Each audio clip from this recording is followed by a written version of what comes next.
Hello guys, welcome back to my channel. Andito pa rin po tayo sa farm, and today's video abono po tayo uli ng ating 49 days after transplant na sili panigang.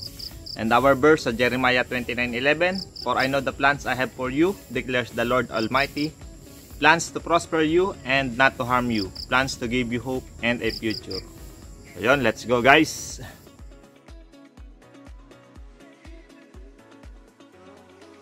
Ay papunta muna sa dulo. Nag-abono po sila doon at ating binigyan ng instruction.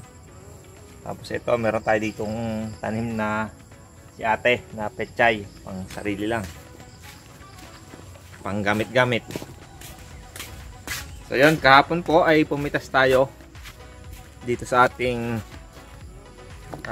mga tanim at praise God, naka 103 kilos. Sa ngayon po ay ang kuha sa atin sa farm gate ay nasa 40 per kilo. So kahit pa paano may inaabot, pero medyo matagal bago makabalik sa puhunan. Ayan. Ito po muna tayo dito. Post muna natin. Ayan. Yan, bale 6 na kilong winner, 4 na kilong triple 14 at saka 1 kilong Wokozim granules ang ating pong inilagay diyan. Tapos nasa 16 to 20 liters yung ating hinahalo na yan. So concentrated. Pagkatapos po na haluin yung mixture niyan, ang kinukuha po natin yon, yung lata natin ginagamit ay 1.5 lata ng sardinas. So nasa 220 ml ang laman po niyan approximately. So yan, medyo nahirapan po tayong maghalo dahil yung granules na Wokozim ang tagal matunaw, tigas. Kaya sa susunod hindi na tayo maglalagay niyan, sa polyar na lang siguro. So yan, bali yung 1.5 na lata ng sardinas po na yan, yan po ang ating ilalagay sa ating empty na balde. So yan, kaya po tayo natatagalan na paghahalo dahil nga ang bilis bumaba ng Wokozim granules. So yan po, kukuha lang tayo ng 1 takal equivalent sa 1.5 lata na sardinas. Yan. Pagkatapos lalagyan lang po natin yan ng tubig. 16 to 20 liters po ang laman ng timba na yan. At tapos naglalagay din po tayo ng 1/2 lata ng sardinas nitong Nitrabor or Yara Nitrabor. So yan po yung component ng ating pag-aabono. Yan, pag nalagyan na po noong concentrated mixture, ating lalagyan naman ng 16 to 20 liters ng tubig. At this time po pala, 48 days or 49 days after the transplant, may napapansin tayo ng mga tinitira or nagkakasakit gawa ng fungus. Kaya ito, gumagamit din tayo ng synthetic na fungicide. This time, copper based fungicide po yung ating ginamit. Ang brand niya ay Coop at saka Funguran.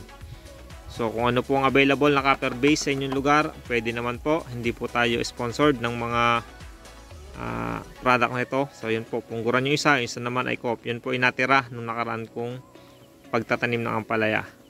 And gaya po nga po na nasabi ko, combination of organic at synthetic ang pagtatanim ko po dito. Yung organic po na ginagamit natin is yung CHC Agritech. At ito po, sa ngayon, synthetic muna yung ating nilalagay. Ayan, naglalagay na po tayo ng 16 to 20 liters ng tubig. Bali 20 liters po itong inilalagay ko dito. So nasa inyo na po kung gusto nyo gayahin o hindi. So yan po ang aming practice dito sa farm. At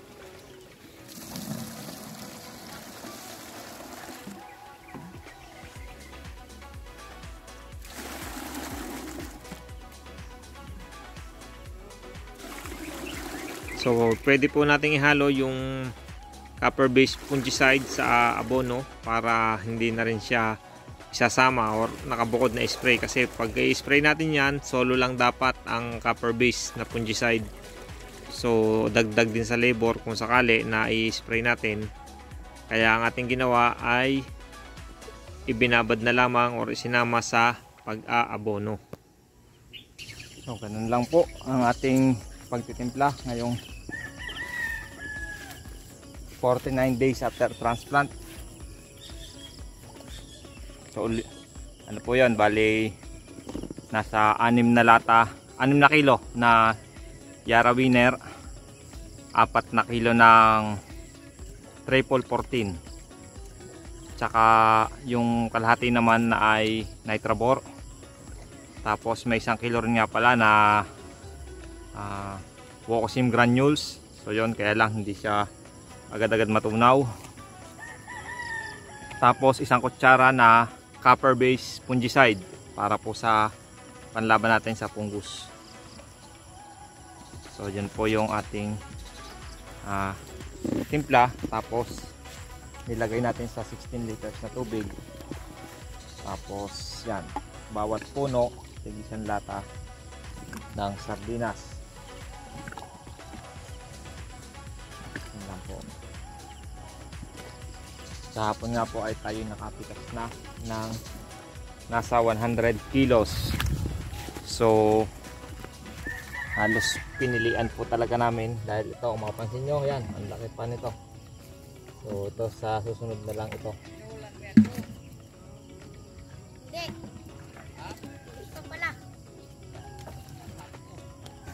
Yan, bali pinapatandaan po natin ngayon kung ilang timba ang magagamit para matansya natin sa susunod yung timpla ng abono, dahil madami na nga ang bunga para masuportahan ng maayos ang ating sili. So para kasing tansya ko, medyo kinukulang na rin sa nutrients, parang kulang na yung ating timpla.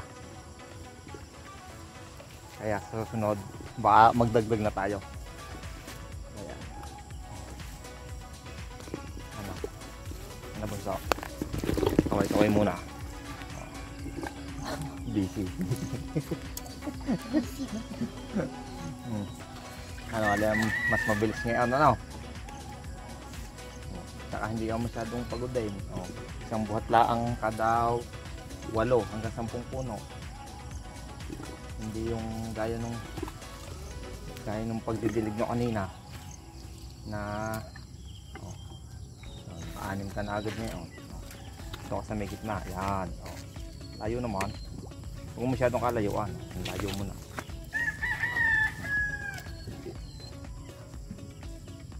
Pwede na yun. 2. 3. 4. 5.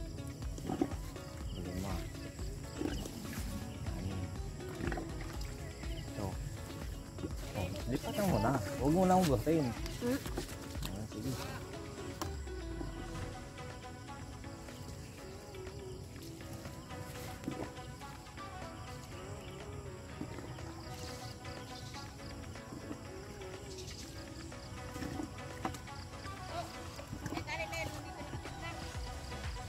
Wala pa. Wala pa. Kalimutan ko. Ayan, nakakalibubuhat. Ayan. Hindi yung kada 4 na puno buhat. Pagod nga ang ano yun yan. Pagod na, matagal pa.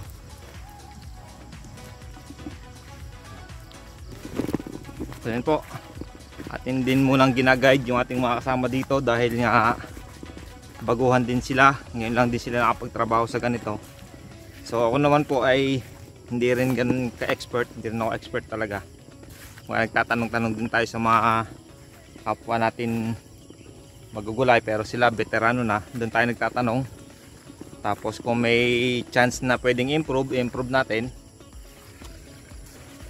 para mas efficient, mas madali, pero quality yung pag-execute.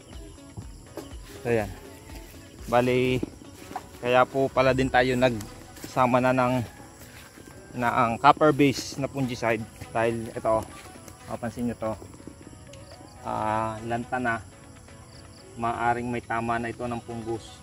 Pakita ng bunga.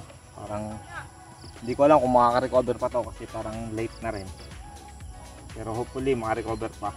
Sayang din yung isang puno. So, gano'n. So, kahit na 7,000 plus yan. So, ano na rin, prevention and cure. Kasi may paisa-isa na tayo nakikita ng ganito. So, sa ganitong style, curing stage na to. Kaya, ano na. And, since lahat naman na, para may prevention na rin. So, copper base na ang ating ginamit agad para isang pangmatindihan agad. Tapos, yun nga, nung nakaraan naman, nag-spray din tayo ng activator na biofungicides din. So, another form of fungicides na organic. So, pero mas ano pa rin tayo ngayon sa synthetic. Kasi kinakailangan natin ng instant result. So, yun. And then, nga, pagkatapos naman ng maararo din itong gitna, tayo mag-spray uli ng ang activator. In preparation po yon sa ating ampalaya. So yun, hanggang dito na lang guys ang ating video. Salamat sa patuloy na panonood, pagsuporta sa ating channel. God bless and to God be the glory. Bye bye.